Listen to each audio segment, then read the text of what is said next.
Slick back. No, no, slick back. That's what I said. Slick back. No, nigga, I'm a pimp named Slick back. Pimp named Slick back. Pimp named Slick back. Nigga, are you deaf? I'm a pimp named Slick. Assalamualaikum warahmatullahi wabarakatuh. Kami dari kelompok 4 ingin mempresentasikan hasil diskusi kami. Nah, pada video kali ini kita akan membahas tentang peristiwa alam. Peristiwa alam yang pertama akan kita bahas adalah mengenai tentang gempa bumi. Gempa bumi adalah getaran atau guncangan yang terjadi di permukaan bumi. Nah, macam-macam dari bentuk gempa bumi itu terbagi menjadi 3. Yang pertama ada tektonik, kemudian ada vulkanik, dan yang ketiga ada runtuhan. Nah, yang pertama tadi ada gempa bumi tektonik. Gempa bumi tektonik adalah jenis gempa bumi yang disebabkan oleh pergeseran secara tiba-tiba pada sebuah patahan tektonik. Lempengan tektonik selalu bergerak secara perlahan, tetapi mereka terjebak pada masing-masing tepian mereka karena hambatan gesekan. Selanjutnya ada gempa bumi vulkanik. Gempa bumi vulkanik adalah gempa bumi yang terjadi akibat adanya aktivitas magma yang biasa terjadi sebelum gunung api meletus. Apabila keaktifannya semakin tinggi, maka akan menyebabkan timbulnya ledakan yang juga akan menimbulkan terjadinya gempa bumi. Selanjutnya ada gempa bumi runtuhan. Gempa bumi runtuhan adalah gempa yang biasanya terjadi pada daerah kapur ataupun pada daerah pertambangan. Gempa bumi ini jarang terjadi dan bersifat lokal. Selanjutnya ada macam-macam gempa bumi berdasarkan kedalamannya. Yang pertama ada gempa bumi yang dangkal. Nah, gempa bumi yang dangkal adalah gempa bumi yang di hiposentrum atau titik pusat gempa bumi berada kurang dari 60 km dari permukaan bumi. Gempa bumi dangkal biasanya menimbulkan kerusakan yang besar. Nah, yang kedua ada gempa bumi menengah. Gempa bumi menengah adalah gempa bumi yang hiposentrumnya berada antara 60 km sampai 30 km di bawah permukaan bumi.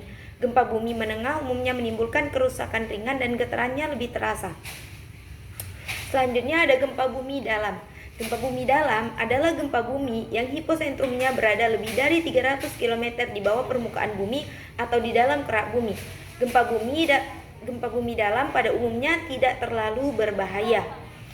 Beberapa cara penyelamatan diri dari gempa bumi. Yang pertama, sebelum gempa bumi atau pra bencana gempa bumi. Yang pertama, menyiapkan rencana untuk penyelamatan diri apabila gempa bumi terjadi. Yang kedua, melakukan latihan yang dapat bermanfaat dalam menghadapi reruntuhan saat gempa bumi, seperti merunduk, perlindungan terhadap kepala, berpegangan ataupun dengan bersembunyi di bawah meja. Selanjutnya, menyiapkan alat pemadam kebakaran, alat keselamatan standar, dan persediaan obat-obatan. Kemudian, memperhatikan daerah rawan gempa bumi dan aturan seputar penggunaan lahan yang dikeluarkan oleh pemerintah. Dan yang terakhir, membangun konstruksi rumah yang tahan terhadap guncangan gempa bumi dengan fondasi yang kuat dan merenovasi bagian bangunan yang sudah rentan. Nah, pada saat bencana gempa bumi, ketika berada di dalam ruangan, upayakan keselamatan diri dengan cara berlindung di bawah meja untuk menghindari benda-benda yang mungkin jatuh dan lindungi kepala. Bila sudah terasa aman, segera lari keluar. Nah, selanjutnya mencabut dan mematikan semua peralatan yang menggunakan listrik untuk mencegah terjadinya kebakaran. Kemudian, jangan gunakan lift, gunakan tangga darurat untuk evakuasi keluar. Apabila berada dalam elevator, tekan semua tombol atau gunakan intercom untuk panggilan ke pengelola bangunan. Apabila berada di dalam bangunan yang memiliki petugas keamanan, ikuti instruksi evakuasi. Kenali bagian bangunan yang memiliki struktur kuat seperti pada sudut bangunan. Nah, selanjutnya jika berada di luar, perhatikan kemungkinan pecahan kaca, genteng, atau material lain. Tetap lindungi kepala dan segera menuju ke lapangan terbuka. Jangan berdiri dekat tiang, pohon, atau sumber listrik atau gedung yang mungkin roboh. Nah, kemudian ada pasca gempa bumi. Tetap waspada terhadap gempa bumi susulan. Jika berada di dalam bangunan, evakuasi diri setelah gempa bumi berhenti. Perhatikan reruntuhan maupun benda-benda yang membahayakan pada saat evakuasi. Jika berada di dalam ruangan, tetap berada di bawah meja yang kuat. Periksa keberadaan api dan potensi terjadinya bencana kebakaran. Berdirilah di tempat terbuka, jauh dari gedung dan instalasi listrik dan air. Apabila di luar bangunan, dengan tebing di sekeliling, hindari daerah yang rawan longsor. Jika di dalam mobil, berhentilah, tetapi tetap berada di dalam mobil. Hindari berhenti di bawah atau atas jembatan atau rambu-rambu lalu lintas. Nah, selanjutnya penyebab dari gempa bumi.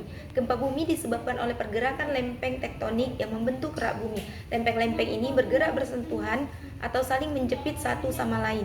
Gempa bumi dapat disebabkan oleh gerakan subduksi, terjadi ketika satu lempeng turun ke bawah lempeng lainnya, menciptakan tekanan yang kemudian dilepaskan. Nah, maka dari itu terjadilah gempa bumi. Nah, selanjutnya penyebab dari gempa bumi. Gempa bumi disebabkan oleh pergerakan lempeng tektonik yang membentuk rak bumi. Lempeng-lempeng ini bergerak bersentuhan atau saling menjepit satu sama lain. Gempa bumi dapat disebabkan oleh gerakan subduksi, terjadi ketika satu lempeng turun ke bawah lempeng lainnya, menciptakan tekanan yang kemudian dilepaskan. Nah, maka dari itu terjadilah gempa bumi. Peristiwa alam selanjutnya ialah banjir. Bencana banjir diawali dengan curah hujan yang sangat tinggi. Air hujan dapat mengakibatkan banjir jika tidak mendapatkan cukup tempat untuk mengalir. Bencana banjir dapat mengakibatkan kerugian yang sangat besar.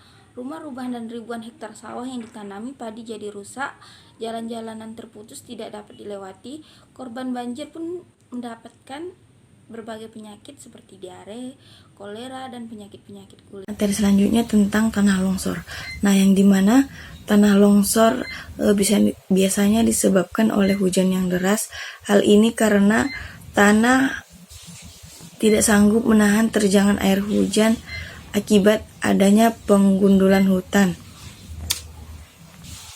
Tanah longsor dapat meruntuhkan semua benda di atasnya. Selain itu, tanah longsor dapat menimbun rumah-rumah penduduk yang ada di bawahnya. Baiklah, sekian materi kami pada hari ini. Assalamualaikum warahmatullahi wabarakatuh.